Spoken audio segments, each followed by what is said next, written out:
Hey guys, what's up? Hey, Jeff Hansen here. I got an incredible topic today. What we're talking about today is 3 success habits of highly successful people. Okay? 3 success habits of highly successful people. And I'm gonna tell you, I was really excited about this because there's 3 things that you can actually do right now. You don't have to wait. It's not something you need, or you need this to do that or whatever. You can do it right now. You can start immediately right after the video. And of course, those that don't know me, my name is Jeff Hansen, aka the Silver Fox. Silver Fox because of the hair. You know, hair. And, oh well, I had a goatee. I shaved it. Okay, but let's get into the topic real quick. Let's not beat around the bush. Okay. Also, you should, if you hear anything you like and brought some value to you, hit the like and subscribe button. If you're on YouTube, hit the like and subscribe button. If you see this in one of my Facebook groups, 365 Days of Fitness Challenge, or my Facebook page, simply friend me and be a friend, and you can get the notifications for every show, because I have a live talk show. This is not the live talk show, but this is a video. But I have the live talk show every night, 7 days a week, Monday through Sunday, 7 to 8, okay? And you can get all of my content, okay? All of the videos, okay? So, let's jump right into it. Boom! Okay? 3 success habits of highly successful people. Okay? First one is this.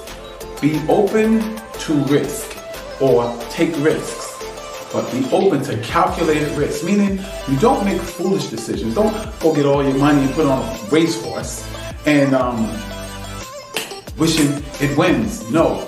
Or take all your money and put in the lottery. No. Calculated risk. Meaning risk that you have some semblance of control over. Okay, because to take no risk is probably the riskiest move ever.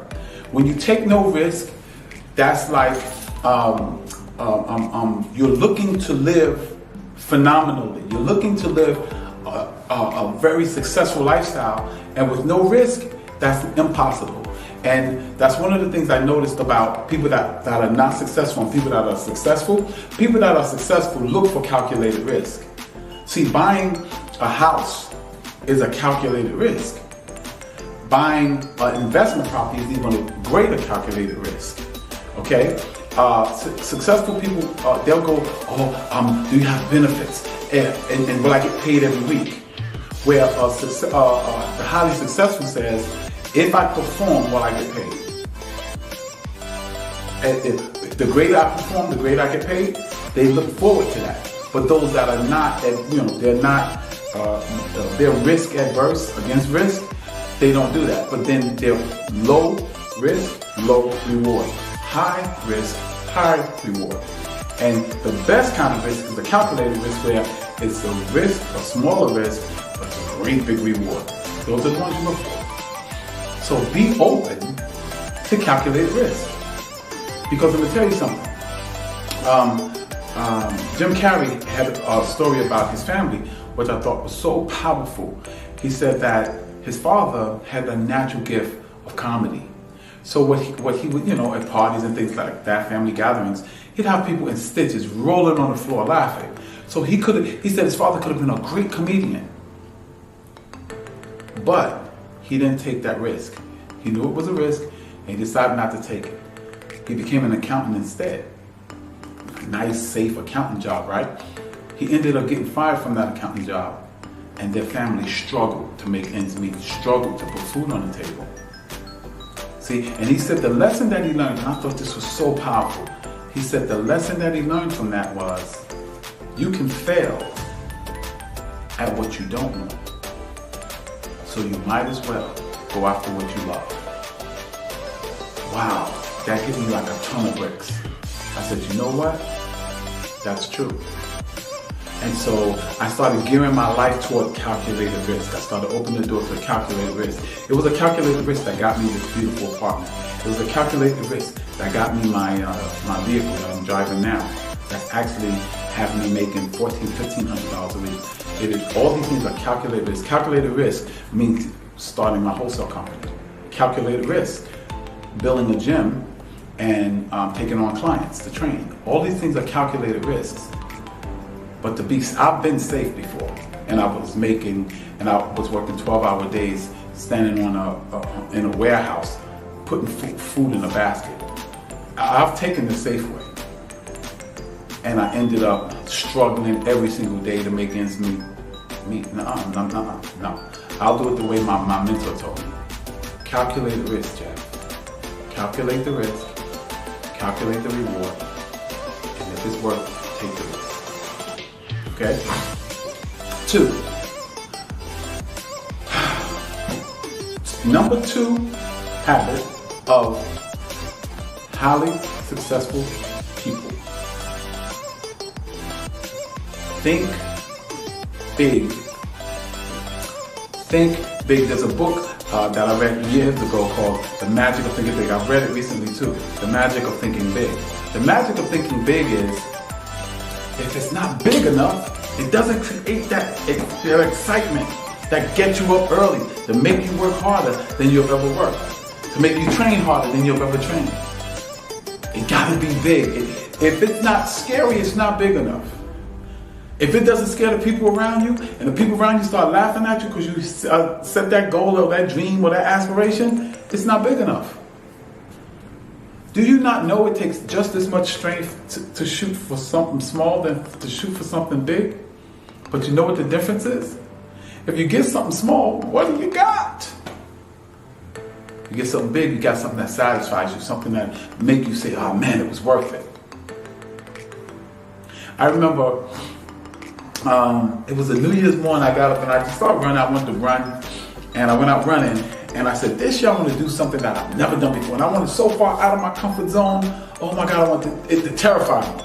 So I said, I'm going to run a marathon. The most I had ever ran was the 5 miles I ran in the Marine Corps. I'm going to run a marathon. So then, I didn't even know how much a marathon was. So I went and looked it up. 26.2 miles. I said, Lord have mercy. What? Man, boy, are you crazy? Especially, you're 49? You going to run your first marathon? You crazy. You know what? I'm gonna do it. So I made up my mind. Started downloading the stuff and reading marathon books, watching marathons, watching those Africans who are amazing. And I started training. At first I ran around the block, ran half the block, walked half the block. Then I could run the whole block. Then I could run 3 blocks. Then I could run a half a mile. Built up. Got to the place. I ran a marathon. When I ran across that finish line, and they give you your finisher's medal, yes! Felt good about it. Yes! All the pain. Yes! All the soreness. Because it was worth it. And what if I set a goal to run 3 blocks? Duh. Right? So, magic of thinking big. The magic of thinking big is that it makes you grow. It will demand that you grow. It will demand that you become more resourceful. It will demand that you make more money. It will demand that you study harder when you set bigger goals. And it will demand you evolve into what you dream to be. Because if it's big enough, you gotta realize you're not big enough at that time to have it. See, I had to grow and expand to run that marathon. I have to grow and expand to go skydiving. And you're gonna have to grow and expand when you set the goal or the dream or the aspiration big enough. And don't listen to those people that cower and play it so safe. That's why they never change. 5 years, they'll be the same person. 10 years, they'll be the same person. You want to evolve in all that you can be. And only pressure does that. And pressure comes by dreaming and going after goals and dreams and aspirations that are outside of your comfort zone. Outside of what you can presently do. I was talking to some guys in the gym, and I was squatting and I got stuck and I had to throw the weight off. And guys was like, yo, man, you gotta be careful, man. I said, no. I said, you don't understand. That set right there is what I came to the gym for. Because that set showed me showed me that I was not where I needed to be. And now I have a target. I said, that's what I come to the gym looking for. Failure. Because failure inspires me to be greater. See, it might look like a mountain now to you, and that's because you're at the size that you are. But see, the mountain can't grow, but you can. That mountain can become your molehill if you keep growing and following. And the only way you do that is you go for something that's bigger than what you're used to. You have to think big. That's habit number 2. So let's go over real quick. Habit number 1 was be open to calculated risk. Risk that you can kind of control a little bit, so it becomes calculated. And if the risk is small and the reward is great, go for it. Kick fear in the face and go for it. Feel the fear and do it anyway.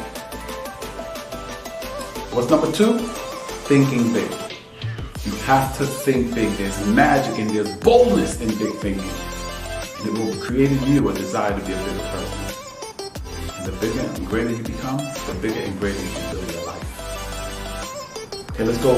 Number 3. Number 3 is the one, oh my goodness, I struggle with it. I struggle with it now even.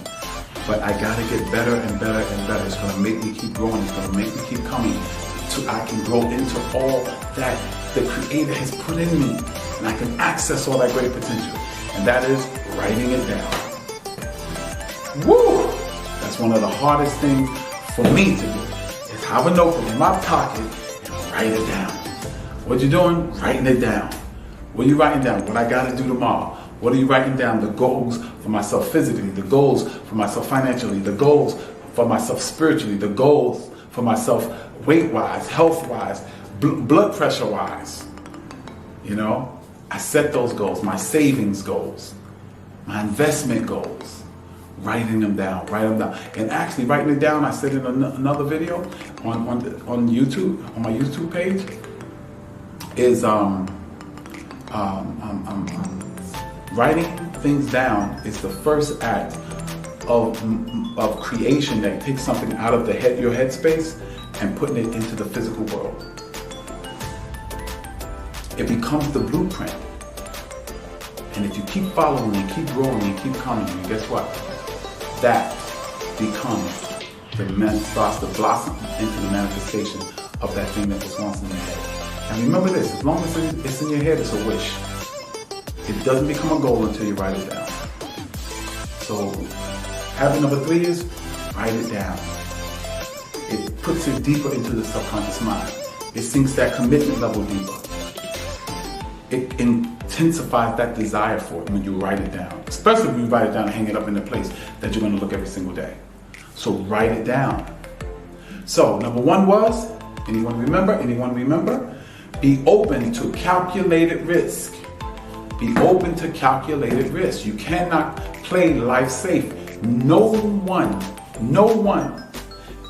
survives life. We all gonna die. But go after it, man. Don't be controlled by fear. Don't let fear paralyze you. Let fear galvanize you to become all that you need to be. 2, what's number 2? Thinking big. You have to think big. There's magic and there's magic in it. Magic and boldness in it. You become greater when you think big. Your compensation is so much better when you think big. And remember, it takes just as much strength to think big as to think small. But here's the problem. What if you accomplish what's small? It's small. But if you accomplish what's big, there's a sense of satisfaction, there's a sense of greatness, there's a sense of accomplishment that you have. And remember, if what you're thinking about, if the goal you set or the dream you set, if it doesn't scare you, it's not big enough. If people are not laughing at you because they think it's foolish, it's not big enough. It has to have the power in it to embarrass you. Think big. That's number 2. Number 3 is write it down. The first act of creation, of manifesting it from the spiritual world to the natural world, is writing it down. Because that's something in the spiritual world that only you know about, and you just put it on concrete paper. And remember, as long as it's in your head, it's a wish. When it gets into when you write it down, it becomes a goal. That's a major difference. Because that will make you stay focused on it because it's right there. Okay? So there's 3 steps, 3 habits of highly successful people are: 1, be open to calculated risk. 2, think big. 3, write it down. Okay, this is Jeff Hansen, aka the Silver Fox. And remember, if you want to subscribe to our channel, go on the channel, check out some of the videos. Got a lot of good content on there. All you have to do is put T-B-Y-E, or Jeff Hansen T-By. And that's the YouTube page. Make sure you subscribe, hit this, the notification bell so that you'll get our notifications when the show is on. The show is on every night, and it's a live show from 7 to 8 p.m. Okay? I hope to see you there. Make comments and let us know what you would like to hear, what you would like to see, and we'll try to accomplish that. Do that, okay? Also, if you watch the show in its entirety when you're on YouTube, we oftentimes give you free audiobooks and free resources that will help you become you 2.0, to go from you 1.0 to you 2.0. Because on our show, we believe that if we give you tips and share tips and strategies with you to help you become the best you ever, you'll build your best life ever. So God bless you, and may heaven smile upon you. Peace.